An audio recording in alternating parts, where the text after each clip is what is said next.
আচ্ছা, আজকে আমি কথা বলবো হচ্ছে ইন্টারের ফিজিক্স সেকেন্ড পেপারের প্রথম অধ্যায়, যেটা বলে থার্মোডাইনামিক্স বা তাপগতিবিদ্যা। আসলে আমি ভিডিও করতেছি এর কারণ হচ্ছে আমি যখন কলেজে ছিলাম, সো তখন হচ্ছে আমার এক টিচার ছিল আর কি। সো উনার কাছে আমি কোচিংয়ে পড়ছিলাম। সো আমার মানে উনি যেভাবে আমাকে পড়াইছে আর যেভাবে আমি নোটগুলো করছিলাম, প্রায় আমার 2 বছর সময় লাগছে আর কি সবগুলা চ্যাপ্টার মোটামুটি নোট করতে। ফিজিক্স ফিজিক্স আর হচ্ছে math, first paper second paper দুইটাই। সো আমি আসলে তার মতো করে পড়াতে পারবো না অবশ্যই। আর দ্বিতীয় কথা হচ্ছে আমি এমন কোনো টিচার পাইও নাই যে কিনা তার মতো পড়াতে পারে। আর সবচেয়ে বড় কথা হচ্ছে আমি হচ্ছে ওই বিষয়গুলো নোট করে রাখছিলাম, সব ভাইয়া যা যা পড়াইছিল আর কি। ওনার নাম হচ্ছে তমাল ভাই। উনি খুবই ভালো একজন মানুষ অবশ্যই। আমি খুবই অ্যাপ্রিসিয়েট করি মন থেকে ওনাকে। সো এখন হচ্ছে আমার পড়াশোনা এগুলো না যদিও, তাও আমার মনে হচ্ছিল যে আমি এই বই খাতা তো একসময় থাকবে না, এই নোটগুলো একসময় থাকবে না, দেখা যাবে যে নষ্ট হয়ে যাবে, সব সব হারায় যাবে একসময়। সো আমি চাচ্ছিলাম যে এগুলো একটু ভিডিও করে রেখে দিতে আর কি। সো কারো যদি দরকার হয় সে ভিডিওগুলো দেখে কোনো বেনিফিট যদি পায়, অবশ্যই আমি মনে করি যে তার একটু ট্রাই দেওয়া উচিত। সো এখানে হচ্ছে প্রথম অধ্যায় যেটা, এটা হচ্ছে তাপগতিবিদ্যা। আমরা সবাই জানি আর কি। সো তাপগতিবিদ্যায় হচ্ছে মেইনলি 3টা টপিক নিয়ে কথা বলা হয়েছে। প্রথম কথা হচ্ছে নতুন যেই ইন্টারমিডিয়েটের বইগুলা, এখানে হচ্ছে মেইনলি এই দ্বিতীয় দুইটা ধাপ, এই দুইটা ধাপ নিয়ে আর কি ব্যাখ্যা করছে বা ডিসকাস করছে। কিন্তু পুরাতন বইতে আর কি 3টা টপিক নিয়ে কথা বলছিল। একটা হচ্ছে তাপগতিবিদ্যার 0তম সূত্র, একটা তাপগতিবিদ্যার দ্বিতীয় সূত্র, একটা হচ্ছে তাপগতিবিদ্যার লাইক প্রথম সূত্র আর দ্বিতীয় সূত্র। তার মানে টোটাল হচ্ছে 3টা, একটা 0তম, একটা প্রথম, একটা হচ্ছে দ্বিতীয় সূত্র। তো এখানে মেনলি হচ্ছে যে নতুন ইন্টারমিডিয়েটের সিলেবাস, এখানে হচ্ছে এই পরের দুইটা নিয়ে কথা বলছে, তাপগতিবিদ্যার প্রথম সূত্র আর হচ্ছে তাপগতিবিদ্যার দ্বিতীয় সূত্র। আর 0তমটা হচ্ছে পুরাতন বই থেকে পড়তে হবে, এটা হচ্ছে পুরাতন ইশাক স্যার অথবা সাধারণ তপন স্যারের বই থেকে। সো এখানে হচ্ছে 12.1, 12.2, 12.3, এই 3 জায়গায় 3টা চ্যাপ্টারে মোটামুটি 0তম সূত্র নিয়ে কথা বলা হয়েছে আর কি। সো আমরা আর কি সবগুলাই দেখবো টুকটাক আর কি, যতটুক সম্ভব আর কি। সো এখন হচ্ছে মেন কথা, যেহেতু তাপগতিবিদ্যার চ্যাপ্টার, সো মেইনলি এখানে তাপ নিয়ে আলোচনা করছে। তাপ এক প্রকার শক্তি, আমরা সবাই জানি। সো মেন কথা হচ্ছে মেইন টপিকে যাওয়ার আগে তাপ সম্পর্কে একটা ধারণা লাগবে। সো আমরা আসলে তাপ সম্পর্কে কি বুঝি বা কতটুকু ধারণা আমাদের আছে আর কি। মেন কথা আমি যদি বলি যে এখানে আমার দুটি বস্তু আছে। সো একটি বস্তু হচ্ছে গিয়া 1000 জুল তাপ দিলাম, যেমন Q1, আর Q2 তে আমি দিলাম হচ্ছে 100 জুল তাপ। এখন আমি যদি তোমাকে জিজ্ঞেস করি যে এখানে তাপের আদান প্রদানটা কিরকম হবে, তো স্বভাবতই অনেকে বলতে পারে যে যেহেতু এখানে 10,000 জুল, এখানে 1,000 জুল, তাহলে অবশ্যই তাদের যদি তাপীয় সংস্পর্শে আনি, তাহলে এই 10,000 থেকে 1,000 জুলে আর কি ট্রান্সফার হবে। আসলে বিষয়টা এরকম না। আমরা আসলে এখানে ডিসাইড করতে পারতেছি না যে তাপটা আসলে কে দিবে আর কে নেবে আর কি, যদি দুইটা বস্তুকে আমরা তাপীয় সংস্পর্শে আনি। আসলে এটা নির্ভর করে মেনলি হচ্ছে তাপমাত্রার উপরে। সো তাপমাত্রাটা কি, আমরা সবাই জানি যে তাপমাত্রা হচ্ছে বস্তুর তাপীয় অবস্থা, যে যে কিনা ডিসাইড করবে যে কে তাপ দিবে আর কে তাপ নেবে। এখানে দেখো হচ্ছে আমি বলে দিলাম আর কি, এই বস্তুটা যার হচ্ছে Q1 = 10,000 জুল, মানে হচ্ছে যার তাপ আছে হচ্ছে 10,000 জুল, তার তাপমাত্রা হচ্ছে গিয়া 10 ডিগ্রি সেলসিয়াস। আমি আবার বললাম এই পাশে বস্তুটাকে বললাম যে এখানে হচ্ছে যে বি বস্তুটা, এই বস্তুটা হচ্ছে গিয়া তোমার ওর তাপ হচ্ছে 100 জুল, কিন্তু ওর তাপমাত্রা হচ্ছে গিয়া 100 ডিগ্রি সেলসিয়াস। তাহলে এবার তুমি বলতে পারবা যে অবশ্যই তাপটা হচ্ছে গিয়া তোমার এই বি থেকে এতে যাবে, যদিও কিন্তু ওর তাপ বেশি, কিন্তু ওর তাপমাত্রা বেশি হওয়ার কারণে ও তাপটা এখানে মানে দিয়ে দিবে আর কি ওকে। তো কতক্ষণ এটা আদান প্রদান হবে এটা আমরা জানি, যতক্ষণ না তারা মোটামুটি একটা সাম্য অবস্থায় পৌঁছে যেতেছে। তো ও যখন ও তাপ দিতে থাকবে, ও নিতে থাকবে। তো নিতে থাকলে একটা সময় দেখা যাবে কি দুজনের তাপমাত্রায় সমান হয়ে গেছে। তখন আমরা বলতে পারবো যদি ওর তাপমাত্রা T1 হয় আর ওর তাপমাত্রা T2 হয়, তাহলে T1 = T2 হবে, ঠিক আছে? মানে দুইটা তাপমাত্রা সমান হবে, কিন্তু কত হবে এটা আমরা জানি না আর কি। যদি ওর 10 ডিগ্রি সেলসিয়াস আর 100 ডিগ্রি সেলসিয়াস আছে, তো একটা মানে একটা পর্যায়ে যেতে পারে, যে কোনো একটা পর্যায়ে গিয়ে দেখা যাবে যে ওদেরকে তাপমাত্রা ঠিক আছে, কিন্তু এই দুইটা অবশ্যই চেঞ্জ হয়ে যাবে, যেমন T1 আর T2 চেঞ্জ হয়ে যাবে, কিন্তু দুইটা হচ্ছে সমান থাকবে আর কি। বুঝতে পারছো? সো এখন অনেকের প্রশ্ন থাকতে পারে যে এটার এত কম তাপ, তাও এটা 100 ডিগ্রি সেলসিয়াস, কিন্তু এখানে এত বেশি তাপ, মানে 10,000 ডিগ্রি, 10,000 জুল। সো এটা কীভাবে সম্ভব, আর কীভাবে 10 ডিগ্রি সেলসিয়াস? আসলে বিষয়টা হচ্ছে কি, এখানে দুইটা বস্তুর একটা বিষয় আছে। বিষয়টা হচ্ছে কি, এখানে তাপ ধারণ ক্ষমতা বলতে একটা জিনিস আছে। তাপ ধারণ ক্ষমতা হচ্ছে, যেমন ধরো যে কি বলে আর কি, যেমন ওর ক্ষেত্রে হচ্ছে, যদি আমি ওর 1,000 জুল তাপ দিই, তাহলে দেখা যাচ্ছে যে ওর 1 ডিগ্রি সেলসিয়াস করে তাপমাত্রা বৃদ্ধি পেতেছে। আবার ওর ক্ষেত্রে দেখা যেতেছে, আমি যদি তোমার কি বলে 1 জুল তাপ দিই, দেখা যায় ওর তাপমাত্রা 1 ডিগ্রি সেলসিয়াস বেড়ে যেতেছে। যেমন তুমি চিন্তা করতে পারো যে একটা মগ আর একটা হচ্ছে বালতি। এখন তুমি যদি বালতিতে যে পরিমাণ পানি দাও, মগে সেই পরিমাণ পানি দাও, দুটো তো সমান দেখাবে না। অবশ্যই তোমার বালতিতে অনেক বেশি পরিমাণ পানি দিতে হবে, তাহলে দেখা যাবে কি ওর উচ্চতাটা একটু একটু বাড়তেছে। কিন্তু মগে অল্প পানি দিলেই দেখা যায় ওর উচ্চতা দ্রুত বেড়ে যায়। তার মানে কি বোঝা গেল কি, তার মানে আমাদের বুঝতে হবে তাপ ধারণ ক্ষমতা বলতে একটা জিনিস আছে, যেটা ডিসাইড করে আর কি কে পরিমাণ তাপ ধরে রাখতে পারে। ঠিক আছে, সো এটা হচ্ছে ইনিশিয়াল একটা কথা গেল, তাপ আর তাপমাত্রা সম্বন্ধে ধারণা তোমরা মোটামুটি জানো আর কি। এরপর হচ্ছে যে বিষয়টা নিয়ে আলোচনা করবো, সেটা হচ্ছে তোমার কি বলে, এটাকে বলা হয়, আর সবচেয়ে বড় কথা হচ্ছে কি যে তাপগতিবিদ্যার শূন্যতম সূত্র। এখানে মোটামুটি একটা তোমার থার্মোমিটার সম্পর্কে একটা ধারণা দেওয়া হয়েছে। আসলে থার্মোমিটার আবিষ্কারটা কীভাবে হয়েছে, কীভাবে আর কি এর মানে ধারণাটা কীভাবে আসছে, কে ব্যাখ্যা করছে, এই বিষয়টা নিয়ে আর কি তোমার তাপগতিবিদ্যার শূন্যতম সূত্র আর কি আলোচনা করা হয়েছে। সো এখন দেখো, তো তাপগতিবিদ্যার শূন্যতম সূত্র আর কি কী বলা হয়েছে, এটাকে আমরা ইংলিশে বলতে পারি zeroth law of thermodynamics. Okay, so আমি কি করলাম যে এখানে যেমন দুইটা বস্তু আছে, এটা নিয়ে আসলে কথা বলছিল হচ্ছে আর.এস ফাউলার, মেবি ছিল হচ্ছে আর.এস ফাউলার, আর.এস ফাউলার বলা হয় এটাকে। সো উনি কী করছে যে এখানে তিনটা বস্তু নিচ্ছে আর কি, এখানে এ একটা বস্তু, বি একটা বস্তু, আর সি একটা বস্তু। ওকে, তো দেখা যাচ্ছে হচ্ছে যে, আচ্ছা এখন আরেকটা বিষয় হচ্ছে যে কি বলে, একটা বিষয় হচ্ছে ধরো অনেকে বলে যে আমরা তো স্পর্শ পদ্ধতির সাহায্যেও তাপটা নির্ণয় করতে পারি। যেমন বিষয়গুলো হচ্ছে ধরো কি বলে, যেমন ধরো আমার জ্বর আসছে, সো আমি বললাম যে আর কি আমার জ্বর, তো এটা কীভাবে বলবে, আমার আম্মু হয়তো বা আমার আব্বু যদি আমার মাথায় হাত দিয়ে বলবে হ্যাঁ তোর তো জ্বর জ্বর আসছে। সো আমরা কিন্তু তুমি বলতে পারো যে স্পর্শ পদ্ধতিতে তাহলে তাপ তো নির্ণয় করা যায়, তাই না? একটা ধারণা নিতে পারি আমরা। কিন্তু বিষয়টা হচ্ছে ধরো আমারও জ্বর, আমার আম্মুরও জ্বর।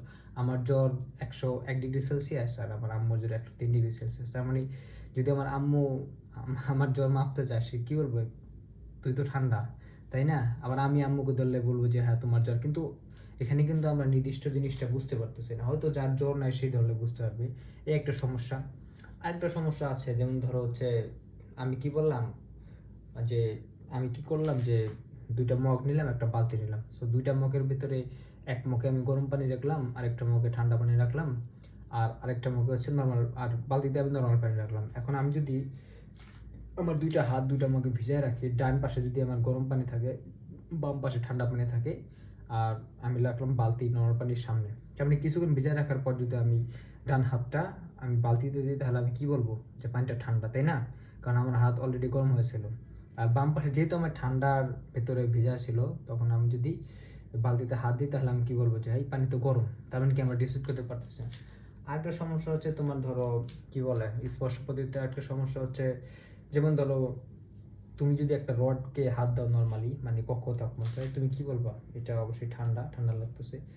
বা আবার কি করলা, তুমি কাগজটা ধরলা, তাই না? বা এই বইটা ধরলা, এখান ধরে বললা যে না এটা তো তেমন ঠান্ডা না। দেখো তুমি কিন্তু কক্ষপাত তাপমাত্রায় আসো, কিন্তু তোমার কাছে দুইটা জিনিসকে দুই রকম মনে হইতেছে। লোহাকে মনে হইতেছে বেশি ঠান্ডা, আর কাঠ বা টেবিল যেটাই বলো এটাকে বলা হচ্ছে আর কি কম ঠান্ডা। এটা কিভাবে আর কি? আসলে এর কারণ হচ্ছে মানুষের, তো তোমরা জানো যে কি বলে মানুষের তাপমাত্রা, মানে একদম সুস্থ মানুষের দেহের তাপমাত্রা কিন্তু একটু বেশি থাকে। ঠিক আছে, এটাকে বলা হয় কত ছিল যে 36.89 ডিগ্রি সেলসিয়াস। তার মানে কক্ষ তাপমাত্রা থেকে মানুষের শরীরের তাপমাত্রা একটু বেশি থাকে, যার কারণে তুমি কিছু একটা ধরলেই ওটাকে তোমার মনে হয় যে ঠান্ডা, তাই না? সো এখন এই কারণে আমরা যাই ধরি তাকে একটু একটু ঠান্ডা লাগে। এখন তুমি বলতে পারো যে লোহাকে আমার বেশি ঠান্ডা কেন লাগে, আর কাগজ বা কাঠকে ধরলে কম ঠান্ডা কেন লাগে?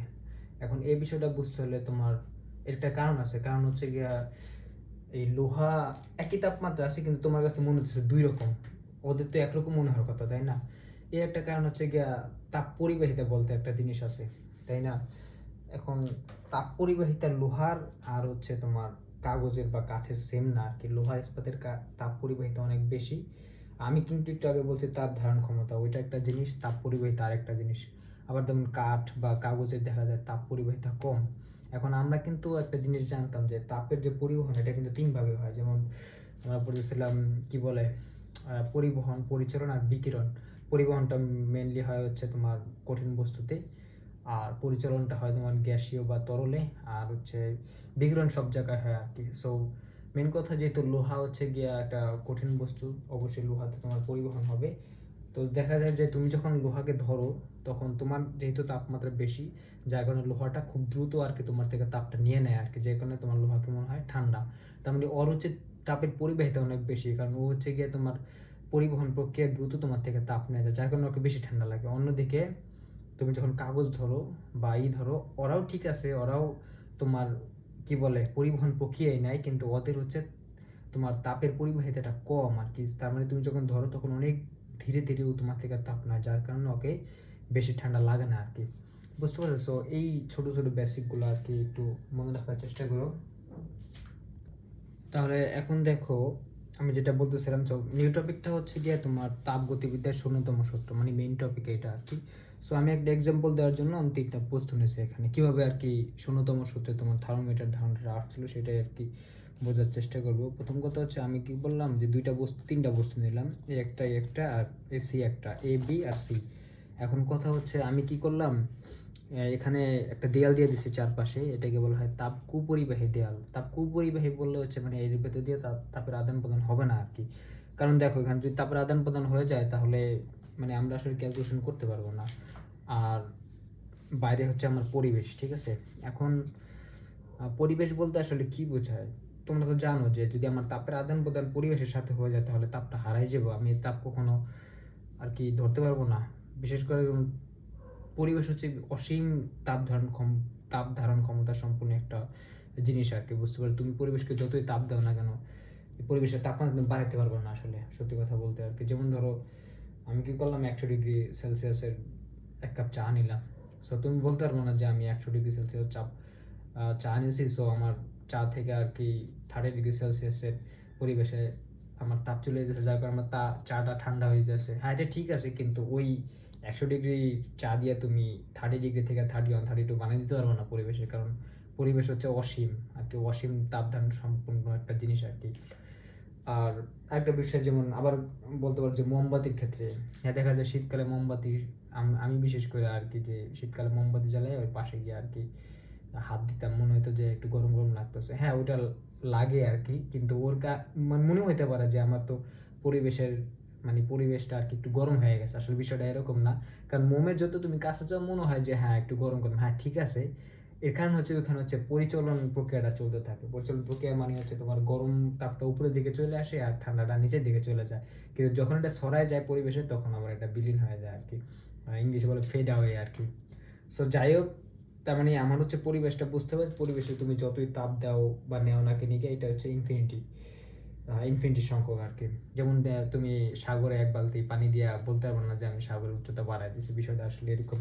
সো আমি কি করলাম, পরিবেশ থেকে রক্ষা পাওয়ার জন্য তাপ কুপরিবাহী দেয়াল দিয়ে দিলাম, আর এখানেও দিলাম তাপ কুপরিবাহী, এ আর বি এর মধ্যে।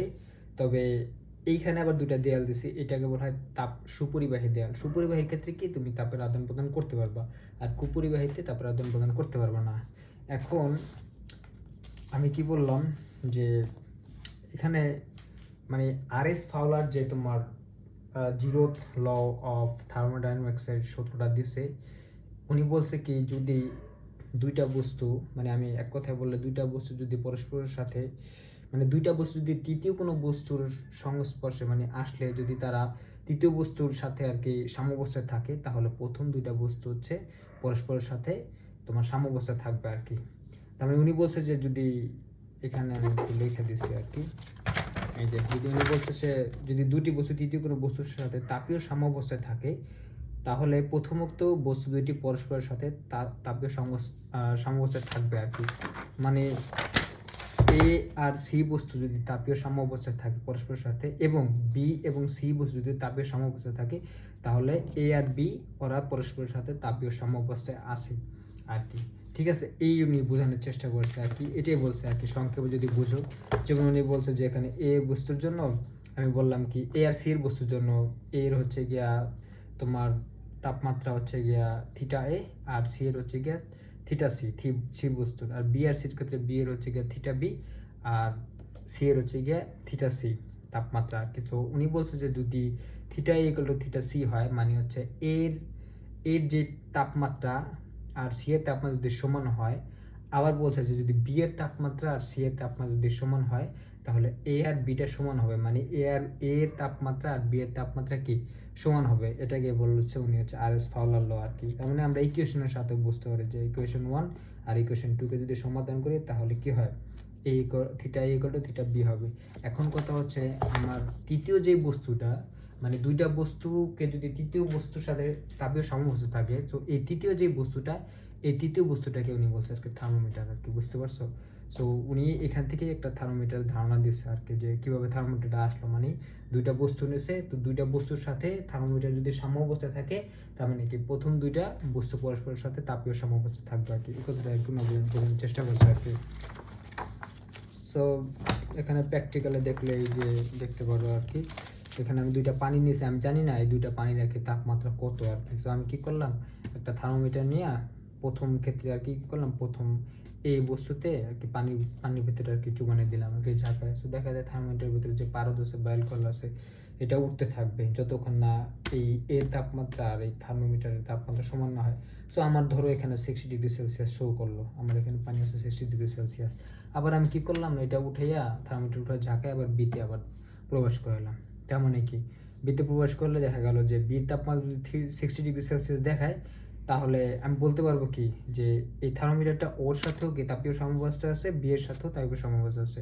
তার মানে কি গেল, এ আর বি পরস্পরের সাথে তাপীয় সাম্যাবস্থা থাকবে। এটা ছিল আর এস ফাউলার ল।